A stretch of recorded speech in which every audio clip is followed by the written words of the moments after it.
BDA ಮನೆಗಳು ವಿಶ್ವಾಸದ ನೆಲೆ, ಕೈಗೆಟುಕುವ ಬೆಲೆ. ಬಿಡಿಎ ಫ್ಲಾಟ್ ಮೇಳ, ವಿಲ್ಲಾಗಳು ಮತ್ತು ಫ್ಲಾಟ್ಗಳಿಗೆ ಸ್ಥಳದಲ್ಲೇ ಬುಕಿಂಗ್. ಡಿಸೆಂಬರ್ 6 ಮತ್ತು 7ರಂದು ಕಣಿಮಿಣಿಕೆ, ಹುಣ್ಣಿಗೆರೆ.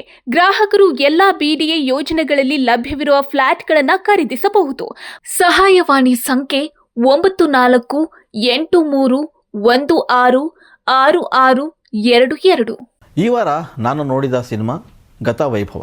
ಗತವೈಭವ ಆಗಲೇ ರಿಲೀಸ್ ಆಗಿತ್ತು. ಆದರೆ ವೈಭವದ ಸಿನಿಮಾದಲ್ಲಿ ವೈಭವದ ಒಂದಷ್ಟು ದೃಶ್ಯಗಳು ಅತಿಯಾಗಿ ಇರೋದರಿಂದ ಗತವೈಭವ ಅಷ್ಟಾಗಿ ರುಚಿಸಲ್ಲ ಅನ್ನೋ ಮಾತುಗಳು ಕೇಳಿಬಂದಿದ್ವು. ಹಾಗಾಗಿ ವೈಭವಕ್ಕೆ ತರಬೇಕು ಅಂತಲೇ ಚಿತ್ರತಂಡ ಒಂದಿಷ್ಟು ಬೇಡವಾದಂಥ ದೃಶ್ಯಗಳನ್ನು ಕತ್ತರಿ ಹಾಕುವಂಥ ಕೆಲಸ ಮಾಡಿತ್ತು. ಅದಾದ ಮೇಲೆ ನೋಡಿದಂಥ ಸಿನಿಮಾ ನಿಜವಾಗ್ಲೂ ಈ ಗತವೈಭವ ಮತ್ತಷ್ಟು ರುಚಿಸುತ್ತೆ. ಯಾಕೆ ನಾನು ಈ ಮಾತನ್ನು ಹೇಳ್ತಿದ್ದೀನಿ ಅಂತಂದರೆ, ಒಂದು ಒಳ್ಳೆಯ ಸಿನಿಮಾ ತುಂಬ ಲ್ಯಾಗ್ ಆಯಿತು ಅಂದಾಗ ಅದನ್ನು ಒಂದಿಷ್ಟು ಟ್ರಿಮ್ಮಿಂಗ್ ಮಾಡೋಂಥ ಕೆಲಸಗಳು ಆವಾಗವಾಗ ಆಗ್ತವೆ. ಸೊ ಗತವೈಭವ ಕೂಡ ಆ ರೀತಿಯ ಒಂದಿಷ್ಟು ಟ್ರಿಮ್ಮಿಂಗ್ ಆಗಿ ಮತ್ತೆ ತೆರೆ ಮೇಲೆ ಅಪ್ಪಳಿಸಿದಂಥ ಸಿನಿಮಾ. ಹಾಗಾಗಿ ಈ ಸಿನಿಮಾ ತುಂಬ ನೀಟ್ ಆ್ಯಂಡ್ ಕ್ಲೀನಾಗಿ ಈಗ ಮೂಡ್ ಬಂದಿದೆ ಅಂತಲೇ ಹೇಳ್ಬೋದು. ಸೊ ಗತವೈಭವ ಅಂದರೆ ನಿಮಗೆ ಆ ದಿನಗಳ ಒಂದು ವೈಭವನೇ ನೋಡಬಹುದು, ಅಥವಾ ಆ ದಿನದ ಕಥೆಯನ್ನು ಇಲ್ಲಿ ನೀವು ಕೇಳಬಹುದು. ಸಿಂಪಲ್ ಸುನಿ ಅವರು ತುಂಬ ಅದ್ಭುತವಾದಂಥ ಕಥೆನ ಹೆಣೆದಿದ್ದಾರೆ. ಸೊ ಅಷ್ಟೇ ಅದ್ಭುತವಾಗಿ ನಿರೂಪಣೆಯನ್ನು ಕೂಡ ಮಾಡಿದ್ದಾರೆ. ಸೊ ಎಲ್ಲೂ ಕೂಡ ನಿಮಗೆ ಸ್ಕ್ರೀನ್ ಪ್ಲೇಯಲ್ಲಿ ಒಂದಷ್ಟು ಕೂಡ ಗೊಂದಲ ಇಲ್ಲದಂತೆ ನೋಡಿಸ್ಕೊಂಡು ಹೋಗುವಂಥ ತಾಕತ್ತು ಈ ಸಿನಿಮಾದಲ್ಲಿದೆ. ಸೊ ಸಿನಿಮಾದ ಮೊದಲ ಅರ್ಧ 50 ನಿಮಿಷದಲ್ಲಿ 3 ಜನ್ಮದ ಕಥೆನ ಹೇಳ್ತಾ ಹೋಗ್ತಾರೆ. 3 ಜನ್ಮದ ಕಥೆ ಏನು ಅನ್ನೋದೇ ಈ ಸಿನಿಮಾದ ಹೈಲೈಟು. ಹಾಗಾದರೆ ಯಾಕೆ 3 ಜನ್ಮದ ಕಥೆ ಅನ್ನೋದಾದರೆ, ನೀವು ಮತ್ತೆ ಆ ಕುತೂಹಲದ ಪ್ರಶ್ನೆ ಇಟ್ಕೊಂಡು ಸಿನಿಮಾವನ್ನೇ ನೋಡಬೇಕು. ಒಂದೇ ಮಾತಲ್ಲಿ ಹೇಳೋದಾದರೆ ಸಿನಿಮಾ ಗತವೈಭವ ನಿಜಕ್ಕೂ ನಿಮಗೆ ಈಗ ನೋಡಿದರೆ ಯಾವುದೇ ರೀತಿಯ ಮೋಸ ಅಂತೂ ಆಗೋದಿಲ್ಲ ಅನ್ನೋ ಗ್ಯಾರಂಟಿ ಕೊಡಬಹುದು. ಯಾಕಂದರೆ ಒಂದಷ್ಟು ಕತ್ತರಿ ಕೆಲಸ ಇಲ್ಲಿ ಆಗಿದೆ ಅಂತ ಹೇಳಿದೆ. ಹಾಡಲ್ಲಾಗಿರ್ಬೋದು ಅಥವಾ ದೃಶ್ಯಗಳಿಗಾಗಿರ್ಬೋದು ಒಂದಷ್ಟು ಕತ್ತರಿ ಹಾಕುವ ಕೆಲಸವನ್ನು ಮಾಡಿ ಮತ್ತೆ ಜನರ ಮುಂದೆ ಬಂದಿರತಕ್ಕಂಥ ಈ ಗತವೈಭವ ನಿಜಕ್ಕೂ ವೈಭವದ ದಿನಗಳನ್ನು ಮೆರೆಸುವಂಥ ಕಥೆಯೇ ಇಲ್ಲಿ ಹೇಳಲಾಗಿದೆ. ಸೊ ಒಂದು ಸಿಂಪಲ್ಲಾಗಿ ಈ ಸಿನಿಮಾ ಬಗ್ಗೆ ಹೇಳೋದಾದರೆ, ಇದು 3 ಜನ್ಮದ ಕಥೆಯ ಮೂಲಕ ಸಿನಿಮಾ ಬಿಚ್ಚಿಕೊಳ್ಳುತ್ತೆ. ಅಂದರೆ ಆರಂಭದಲ್ಲಿ ಒಂದು ಫೇಸ್ಬುಕ್ಕಲ್ಲಿ ಆಧುನಿಕ ಅನ್ನೋ ಒಬ್ಬ ನಾಯಕಿ ಒಂದು ಫೇಸ್ಬುಕ್ಕಲ್ಲಿ ಒಂದು ಚಿತ್ರವನ್ನು ಪೋಸ್ಟ್ ಮಾಡ್ತಾಳೆ. ಸೊ ಅಲ್ಲಿ ಪುರಾತನ ಅನ್ನೋ ಒಬ್ಬ ಹೀರೋ, ಅವನ ಚಿತ್ರ ಹೋಲಿಕೆ ಆಗುತ್ತೆ. ಸೊ ಅವರಿಬ್ಬರು ಭೇಟಿ ಆಗುತ್ತೆ. ಆ ಭೇಟಿ ಆದಾಗ ನಡೆಯುವಂಥ ಸಂಭಾಷಣೆ ಇದೆಯಲ್ಲ, ನಡೆಯುವಂಥ ಆ ಸನ್ನಿವೇಶಗಳು ಸಿನಿಮಾವನ್ನು ಬೇರೆ ಲೋಕಕ್ಕೆ ಕರೆದುಕೊಂಡು ಹೋಗುತ್ತೆ. ಅದು ಯಾವ ಲೋಕಕ್ಕೆ ಕರ್ಕೊಂಡು ಹೋಗುತ್ತೆ ಅನ್ನೋದನ್ನು ನೀವು ಗತವೈಭವ ನೋಡಬೇಕು. ಇನ್ನೊಂದು ಮುಖ್ಯವಾದ ವಿಚಾರ ಏನು ಅಂತಂದರೆ, ಇದು ಜನ್ಮಾಂತರದ ಕತೆ. ಅಂದರೆ ಆಕೆಗೆ ಹಿಂದಿನ ಜನ್ಮದ ನೆನಪುಗಳೆಲ್ಲ ಇರುತ್ತೆ, ಆದರೆ ಅವನಿಗೆ ಇರುತ್ತಾ ಇಲ್ವೋ ಅನ್ನೋದು ಸಸ್ಪೆನ್ಸು.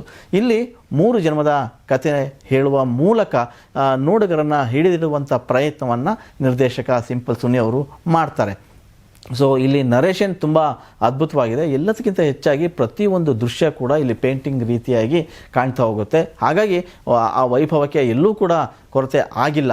ಸೊ ಇಲ್ಲಿ ನಿಮಗೆ ದೇವಮಾನವರ ಕತೆ ಬಂದೋಗುತ್ತೆ. ಅಲ್ಲೂ ಕೂಡ ಹೀರೋ ಹೀರೋಯಿನ್ನ ಕನೆಕ್ಟ್ ಮಾಡ್ತಾರೆ. ಅದಾದ ಬಳಿಕ ನಿಮಗೆಲ್ಲ ಪೋರ್ಚುಗೀಸ್ ಕತೆ ಬರುತ್ತೆ. ಪೋರ್ಚುಗೀಸಲ್ಲೂ ಕೂಡ ಅಲ್ಲಿ ಈ ಹೀರೋ ಹೀರೋಯಿನ್ ಕತೆ ಕೂಡ ಬರುತ್ತೆ. ಅದಾದ ಬಳಿಕ ಕರಾವಳಿಯ ಕಂಬಳ ಓಡಿಸುವಂಥ ಒಬ್ಬ ನಾಯಕನ ಕತೆ ಬರುತ್ತೆ.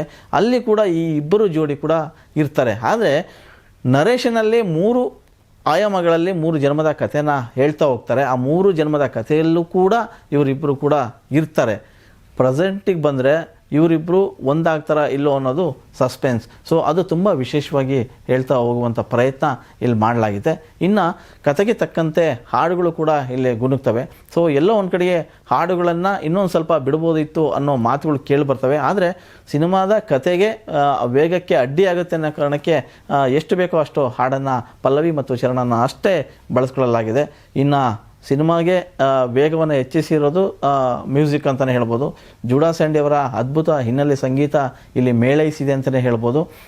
ಉಳಿದಂತೆ ಸಿನಿಮಾದಲ್ಲಿ ಡೈಲಾಗ್ಗಳು ಕೂಡ ಅಷ್ಟೇ ರುಚಿಕಟ್ಟಾಗಿ ನಿಮಗೆ ಕೇಳಿಬರ್ತವೆ. ಪ್ರತಿಯೊಂದು ಮಾತುಗಳು ಕೂಡ ಇಲ್ಲಿ ಕೇಳೋರಿಗೆ ನಗುವನ್ನು ತರಿಸೋದರ ಮೂಲಕ ಒಂದಷ್ಟು ಎಮೋಷನಲ್ ಕಂಟೆಂಟ್ ಕೂಡ ಇಲ್ಲಿ ಕಾಣಸಿಗುತ್ತೆ.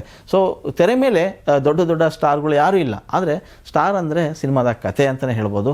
ಆ ಕತೆ ಮೂಲಕ ನೋಡುಗರನ್ನ ಹತ್ತಿರ ಸೆಳೆಯುವಂಥ ಪ್ರಯತ್ನ ಇಲ್ಲಾಗಿದೆ. ಇನ್ನು ತೆರೆ ಮೇಲೆ ಯಾರೆಲ್ಲ ಹೇಗೆ ಮಿಂಚಿದ್ದಾರೆ ಅಂತ ಹೇಳೋದಾದರೆ ದುಷ್ಯಂತ್, ಮುಖ್ಯವಾಗಿ ದುಷ್ಯಂತ್ ಇಲ್ಲಿ ಮೊದಲ ಸಿನಿಮಾ ಆದರೂ ಕೂಡ ಎಲ್ಲೂ ಕೂಡ ಫಸ್ಟ್ ಸಿನಿಮಾ ಅಂತ ಅನ್ಸಲ್ಲ, ಅಷ್ಟು ಅದ್ಭುತವಾಗಿ ಅವರು ನಡೆಸಿದ್ದಾರೆ. ಅವರ ಅಭಿನಯ ಆಗಿರ್ಬೋದು, ಬಾಡಿ ಲ್ಯಾಂಗ್ವೇಜ್ ಆಗಿರ್ಬೋದು, ಅಥವಾ ಬಿಡುವ ಡೈಲಾಗ್ ಡೆಲಿವರಿ ಆಗಿರ್ಬೋದು, ಎಲ್ಲವೂ ಕೂಡ ಇಲ್ಲಿ ಅಚ್ಚುಕಟ್ಟಾಗಿ ಮೂಡಿಬಂದಿದೆ. ಸೊ ಕನ್ನಡಕ್ಕೆ ಒಬ್ಬ ಒಳ್ಳೆಯ ನಟ ಆಗಮನ ಆಗಿದೆ ಅಂತಲೇ ಹೇಳ್ಬೋದು. ಒಳ್ಳೆಯ ಆಯ್ಕೆಗಳನ್ನು ಅವ್ರು ಮಾಡ್ತಾ ಹೋದರೆ ಕನ್ನಡಕ್ಕೆ ಗಟ್ಟಿಯಾಗಿ ನಿಲ್ಲುವ ನಟ ಆಗ್ತಾನೆ ಅನ್ನೋ ಎಲ್ಲ ಭರವಸೆ ಕೂಡ ಅವರಲ್ಲಿ ಕಾಣುತ್ತೆ. ಇನ್ನು ಆಶಿಕಾ ರಂಗನಾಥ್ ಬಗ್ಗೆ ಹೇಳೋದಾದರೆ ಎಷ್ಟು ಅದ್ಭುತವಾಗಿ ಅವರು ಚಂದವಾಗಿ ಕಾಣ್ತಾರೋ ಅಷ್ಟೇ ಅದ್ಭುತವಾದಂಥ ಪಾತ್ರವನ್ನು ನಿರ್ವಹಿಸಿದ್ದಾರೆ. ಹಾಗೆ ನೋಡಿದ್ರೆ ಬೇರೆ ಸಿನಿಮಾಗಳಿಗೆ ಸ್ಪೇಸ್ ಕಮ್ಮಿ ಇರ್ತಾಯಿತ್ತು, ಅವರಿಗೆ ಈ ಸಿನಿಮಾದಲ್ಲಿ ಆರಂಭದಿಂದ ಅಂತ್ಯದವರೆಗೂ ಅವರು ಆವರಿಸ್ಕೊಂಡಿದ್ದಾರೆ. ಸೊ ಕೊಟ್ಟಿರುವಂಥ ಪಾತ್ರವನ್ನು ಅಚ್ಚುಕಟ್ಟಾಗಿ ನಿರ್ವಹಿಸಿದ್ದಾರೆ. ಉಳಿದಂತೆ ಸುಧಾ ಬೆಳವಡಿ ಕಾಣಿಸ್ಕೊಳ್ತಾರೆ, ಒಂದಷ್ಟು ಪಾತ್ರಗಳು ಬರ್ತಾರೆ, ಕೃಷ್ಣ ಹೆಬ್ಬಾಳೆ ಅನ್ನೋ ಪಾತ್ರ ಕೂಡ ಬರುತ್ತೆ. ಎಲ್ಲರೂ ಬಹುತೇಕ ಸಿನಿಮಾದಲ್ಲಿ ಹೊಸಬರು ಇದ್ದಾರೆ, ಹಳಬರು ಇದ್ದಾರೆ. ಎಲ್ಲ ಪಾತ್ರಗಳು ಕೂಡ ಸಮ್ಮಿಲನ ಆಗಿ ಒಂದು ಗತ ವೈಭವಕ್ಕೆ ಒಂದು ಅರ್ಥವನ್ನು ಕಲ್ಪಿಸಿಕೊಟ್ಟಿದೆ ಅಂತಲೇ ಹೇಳ್ಬೋದು. ಸೊ ಗತ ವೈಭವ ಯಾರೆಲ್ಲ ನೋಡಿಲ್ಲ, ಸೊ ಒನ್ಸ್ ಈ ಸಿನಿಮಾವನ್ನು ನೋಡಿದರೆ ಸೊ ಈಗಿನ ಪ್ರೆಸೆಂಟಲ್ಲಿ ಇರ್ತಕ್ಕಂಥ ಒಂದು ಜೋಡಿ 3 ಜನ್ಮಕ್ಕೆ ಹೋಗಿ ಹೇಗೆಲ್ಲ ಕನೆಕ್ಟ್ ಆಗುತ್ತೆ ಅನ್ನೋದನ್ನು ತುಂಬ ಅಚ್ಚುಕಟ್ಟಾಗಿ ಕಥೆನ ಹೇಳ್ತಾ ಹೋಗಿದ್ದಾರೆ.